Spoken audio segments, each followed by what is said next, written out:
Welcome to Vietnam series part 2. അങ്ങനെ കൊച്ചിയിൽ നേരെ നമ്മൾ ആദ്യം കൊലാലംപൂരെത്തി. അവിടുന്ന് 1.5 മണിക്കൂർ ലേ ഓഫ് ഉണ്ടായിരുന്നു. നമ്മൾ പെട്ടെന്ന് തന്നെ ഇറങ്ങി.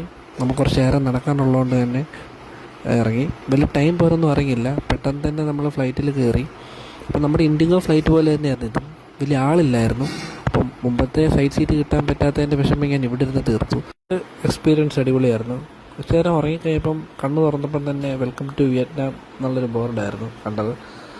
അങ്ങനെ നമ്മൾ എയർപോർട്ടിലെത്തി കഴിഞ്ഞിട്ട് കുറച്ച് നേരം ഡിലേ വന്നായിരുന്നു ഇമിഗ്രേഷൻ്റെ അവിടെ നിന്ന് തന്നെ പെട്ടെന്ന് ഇറങ്ങി നമ്മുടെ വണ്ടി നമുക്ക് വേണ്ടി പുറത്ത് വെയിറ്റ് ചെയ്യുമായിരുന്നു.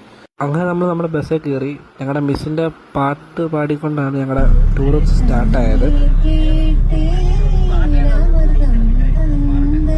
ഇതിലെ മെയിൻ ഹൈലൈറ്റ് എന്താണെന്ന് വെച്ചാൽ ഞങ്ങളുടെ ടൂർ ഗൈഡിനെ കണ്ടപ്പം ഞങ്ങളെല്ലാവരും എൻ്റെ സാറേ എന്നുള്ളൊരു ഫീലായിരുന്നു.